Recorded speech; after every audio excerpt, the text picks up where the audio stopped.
I used to describe myself as practical, which was just a nicer way of saying I didn't let feelings run my life. I balanced checkbooks back when people still did that. I kept a folder for every bill, every insurance policy, every receipt that might matter later. I married stability the way some people marry romance. So when people hear I ran away from my wedding, they imagine hysterics, mascara streaks, some dramatic sprint down a church aisle. That wasn't me. I didn't collapse. I didn't shout. I walked out the side door, got into my car, and drove until the gas needle dropped below a quarter. It was 1990. I was 26. I had on a dress my mother paid for because she insisted. The church deposit was non-refundable. The caterer had already been paid. I remember thinking as I drove that I was wasting money in a way I'd never allowed myself before. But the money wasn't what made me leave. Not consciously. At the time, I told myself it was intuition, that something felt wrong. I said it calmly to anyone who demanded an explanation. I said it like I was protecting both of us from a mistake. The truth, which took me decades to admit, is that money was the language my life was written in. And that day, every dollar spent on that wedding felt like a contract I didn't understand. His name was David. He was steady, reliable, and admired by people who valued the same things my family did. A good job, a clean record, a polite smile. He worked in commercial lending. He wore suits even on weekends, as if casualness was a kind of risk. I liked that about him. It made me feel safe, which is what I thought love was supposed to do. We didn't fight much. We didn't have the kind of relationship that inspires poetry. We had plans. A starter home, retirement accounts, a shared calendar. David talked about our future like a spreadsheet. Inputs, outputs, predictable growth. The wedding was mostly my mother's project. She wanted the right guests, the right photos, the right menu. David's parents wanted the right impression. I wanted it over with, honestly, not because I didn't care, but because it felt like the ceremony was a financial transaction more than a celebration. In the weeks before, David grew strangely tense. Not cold, just busy. He'd take calls in other rooms. He'd come home late. When I asked if he was okay, he'd say, "Just work. It'll settle down after the wedding." I believed him because believing him was easier than asking harder questions. Denial can look like trust when you're determined to stay calm. The night before the wedding, I found a folder on our kitchen table with a bank logo. I didn't open it. I told myself it wasn't my business yet. Tomorrow would make it mine. The morning of the wedding, I woke up with an odd clarity. The kind you get when you've already decided something and your body is catching up. At the salon, my mother fussed over my hair. Bridesmaids laughed too loudly. Someone handed me orange juice I didn't drink. I kept thinking about that folder on the table. I kept thinking about David saying, "It'll settle down." When I got to the church, the coordinator pinned flowers to my wrist. She told me where to stand. Everyone's voices sounded far away, like I was underwater. Then, 10 minutes before I was supposed to walk, my father pulled me aside. His face was pale in a way I'd never seen. He said, "Honey, do you know what you're signing today?" I stared at him. "What do you mean?" He swallowed. "David came to me last night. He wanted me to co-sign something. He said it was for the house. He said it needed to be done before the bank closes the file." My throat tightened. "What's something?" Dad's voice dropped. "A loan. A large one. He said your name would be on it too. He said it was normal." I felt the air go thin. I wasn't panicking. I was calculating. If there was a loan I didn't know about, it meant my future was already pledged. "Did you sign?" I asked. "No," Dad said quickly. "I told him I needed to talk to you first." That was the moment. Not a romantic gut feeling. A financial alarm. I nodded once, walked to the side door, and left. I drove to a motel off the highway and paid cash because I didn't want a paper trail. That alone should tell you the kind of person I was becoming in real time. My mother called first, then my bridesmaids, then David. I let it ring until the motel phone light blinked like a tiny accusation. When I finally answered David, his voice was controlled. "Where are you?" "Somewhere." I said. "What are you doing?" he demanded. And even then his anger sounded like a man protecting an investment. I told him what my father said. There was a pause too long. Then David said, "It's not what you think." "Then tell me what it is," I replied. "It's for us," he said. "For the house. For the business opportunity. It's leverage, that's all." "What business opportunity?" I asked. He exhaled sharply. "You're overreacting. We can talk when you calm down." I felt shame rise, immediate and hot. Not because I'd done something wrong, but because he was framing my concern as emotion, not logic. He was trying to put me back into the role of the irrational one. "I'm calm," I said. "I want numbers." He went quiet again, then said, "I don't have time for this. You just cost us thousands of dollars." There it was. Not, "I love you." Not, "Are you safe?" The money. That night, I stared at the motel ceiling and felt something settle in me like a stone. I told myself I'd saved myself from a mistake. I told myself I'd been responsible. I didn't know yet that running had its own interest rate.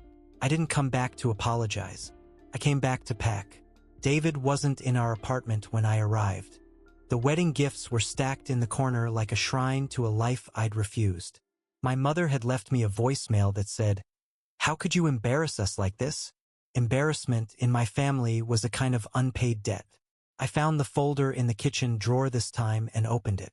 It wasn't one loan. It was three. One was a home equity line David had opened against a property he didn't own yet. An application in process. Another was a personal loan.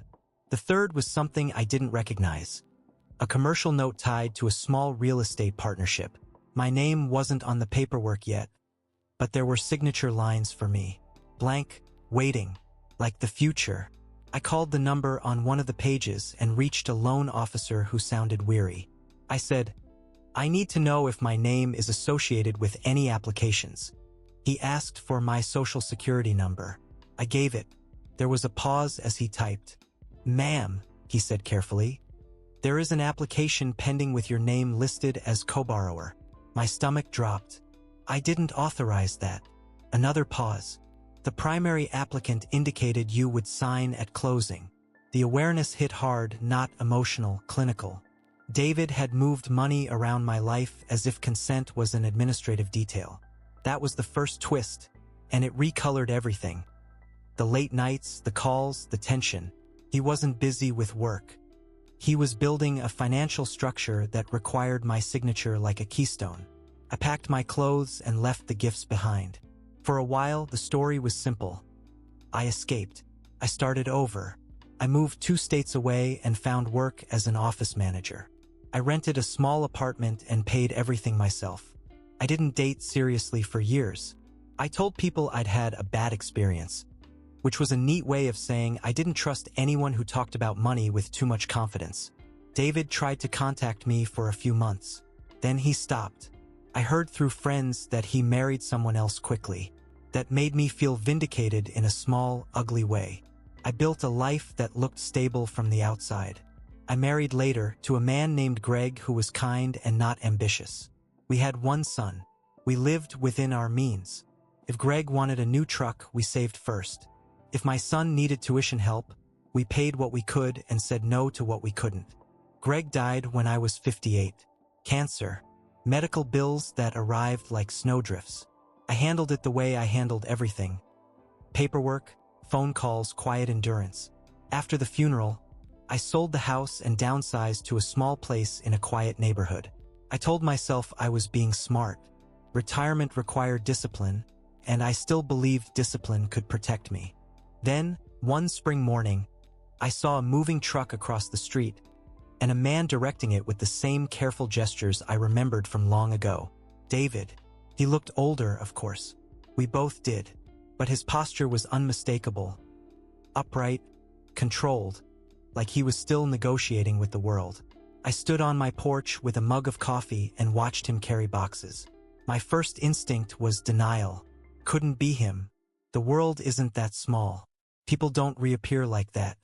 Then he turned, and our eyes met across the street. He didn't wave. He didn't smile. He simply nodded once. as if acknowledging an inconvenient fact. My chest tightened, but I kept my face neutral. I didn't want him to see anything: surprise, fear, curiosity. Emotion is information, and I didn't want to give him any. Over the next days, I learned from the neighborhood grapevine that he'd bought the house in cash. That detail traveled fast. "All cash, Mrs. Donnelly said, half admiring, half suspicious. "Must be nice." I told myself it didn't matter. He was just a neighbor. People change. Decades pass. But money brings old dynamics back to life. Every time I looked at his new roof, his landscaping, the quiet ease of his purchase, I felt a familiar resentment. He'd always moved through the world like money was obedient. One afternoon, he crossed the street with a plate of cookies, store-bought, still in plastic. He held them out like a peace offering that cost nothing. "Hello," he said. "I'm David." I took the plate because refusing would have been too dramatic. "I know," I said. His eyes flickered. "I wasn't sure if you'd want." "I want quiet," I interrupted. He nodded. "Fair." For a few weeks, we coexisted like that. Polite distance, minimal contact. I told myself I was handling it. Then my roof started leaking.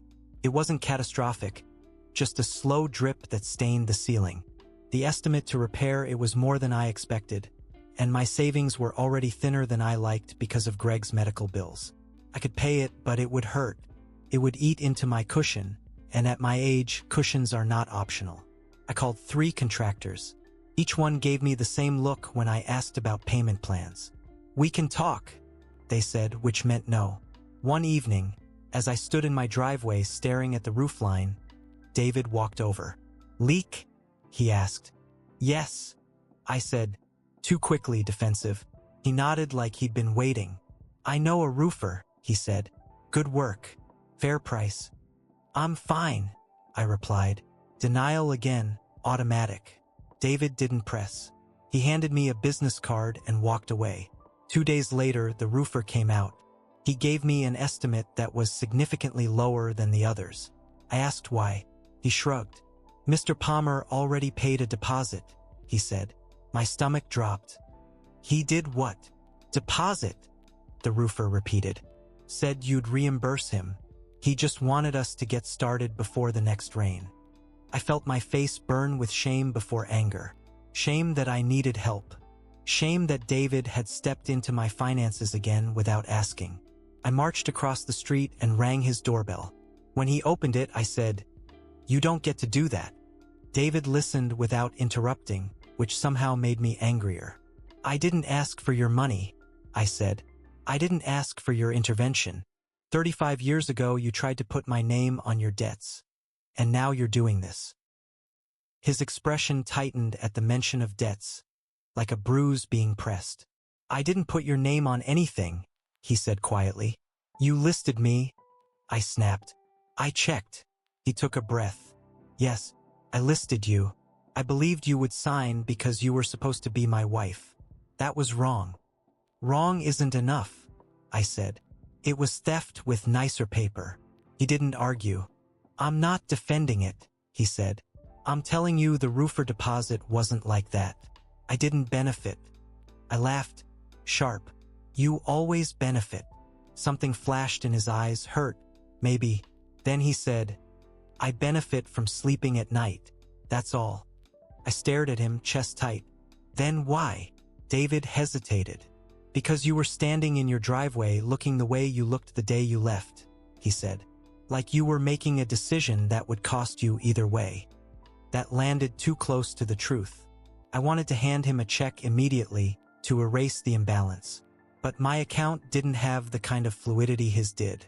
I felt trapped between pride and practicality. "You should have asked," I said. "You would have said no," he replied. He was right, and that realization made me furious.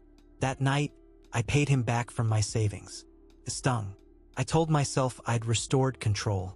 But the next twist arrived in the mail. A notice from my bank about an account review triggered by a third-party payment inquiry. David's deposit had flagged my finances. Money never moves quietly. The bank wanted updated documentation for my mortgage refinance application, which I hadn't filed. I called them confused. The representative said, "We received an inquiry from Mr. Palmer's financial institution regarding a reimbursement transfer." It triggered a review. The word review made my stomach tighten. Reviews can lead to holds. Holds can lead to missed payments. Missed payments can lead to spirals. I called David. "What did you tell your bank?" I demanded.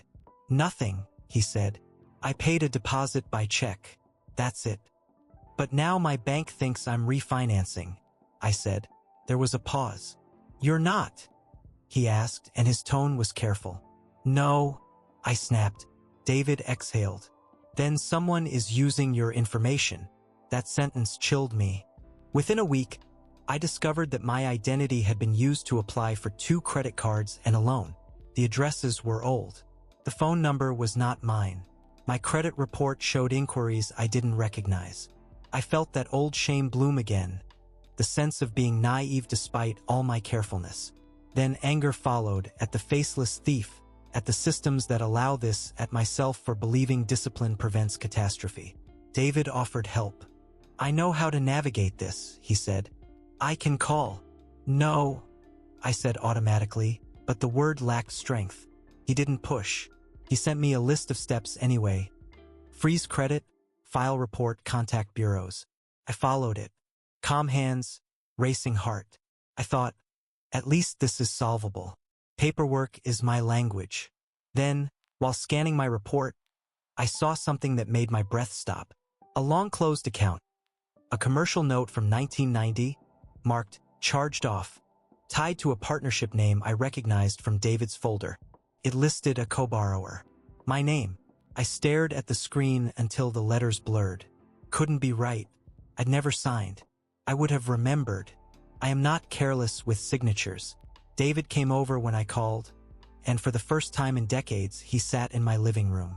He looked at the report, face tightening. "That's not possible," he said. "It's there," I replied, voice thin.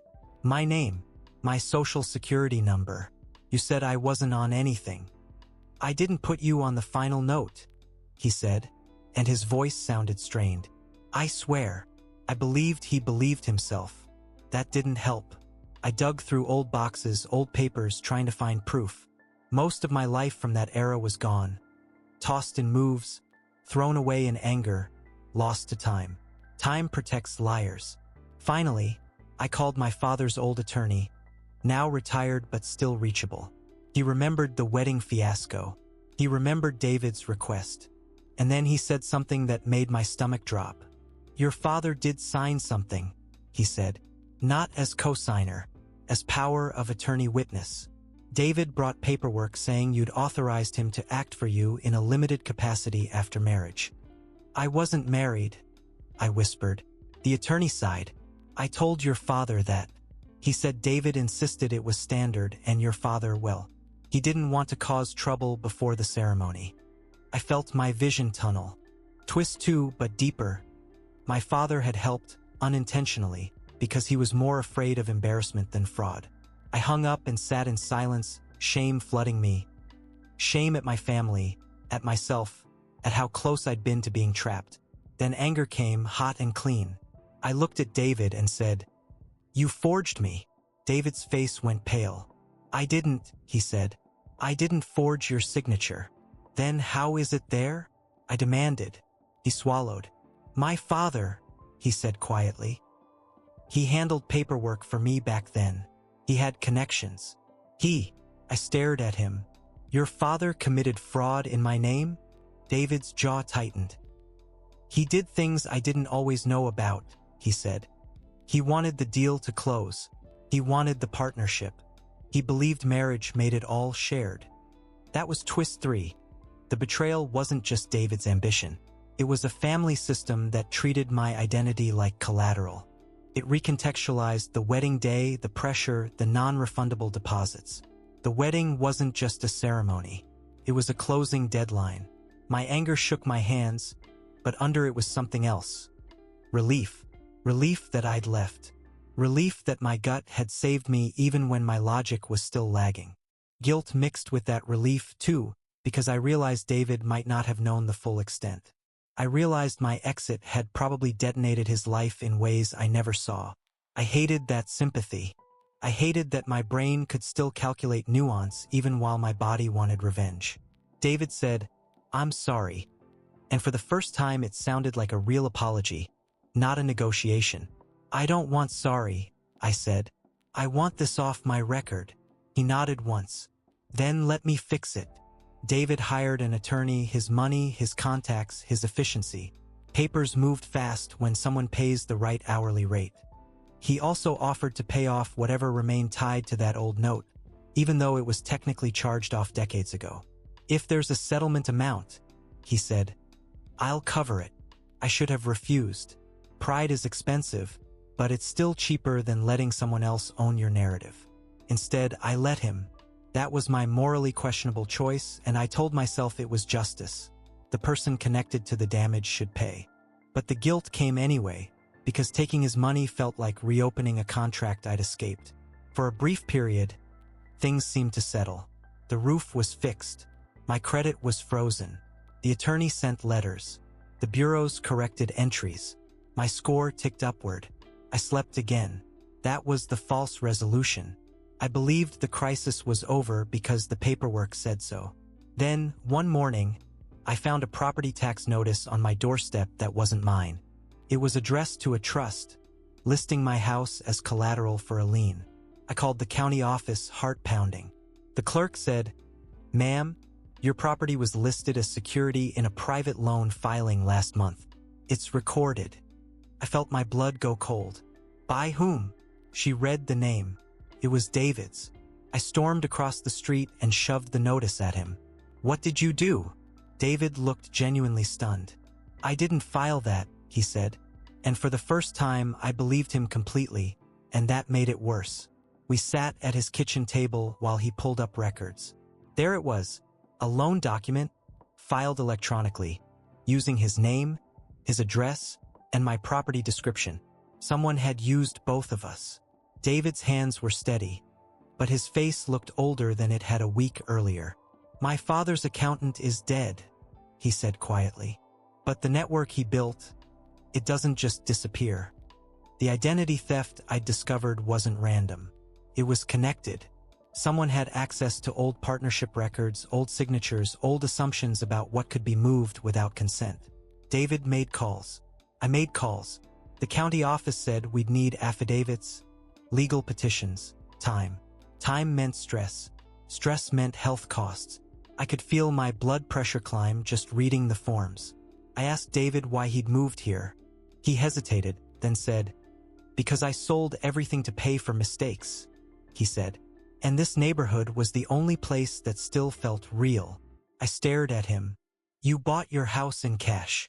He gave a humorless laugh. "It wasn't wealth. It was liquidation." That reframed him again. Not a victorious ex returning as a ghost, but a man still paying. And I saw myself in him, uncomfortably.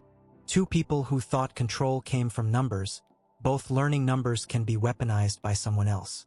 The lien was removed eventually, but it left a residue. Legal fees, sleeplessness, a quiet fear that files can be altered and lives can be rearranged by strangers with access. David and I don't share dinners or forgiveness. We share a boundary line and a history that money keeps dragging back into the present. My credit is clean now, according to the reports, but I've stopped believing clean means safe. I keep my accounts frozen. I pay for monitoring. I save less because protection costs monthly fees now. Even peace has a subscription price. David still walks his dog at dusk. Sometimes he nods at me across the street. Sometimes he doesn't. We're polite in the way people are when they've seen each other's worst paperwork. I've accepted, without closure, that my wedding day wasn't just a romantic disaster. It was a near financial capture I only escaped because something in me refused to sign. I've also accepted that running didn't erase the debt. It just deferred it until it resurfaced in a different form decades later when I was older and more tired. People ask if it's strange having him as a neighbor. I tell them it's fine. I'm still good at fine. But late at night, when the street is quiet and the porch lights across the way glow softly, I think about how many versions of my life were almost purchased with deposits and signatures and assumptions. I think about how easily a person can be turned into collateral, not by violence, but by forms that look official. And I wonder, in a way that keeps me awake, whether the only reason I feel safe now is because I'm no longer worth stealing.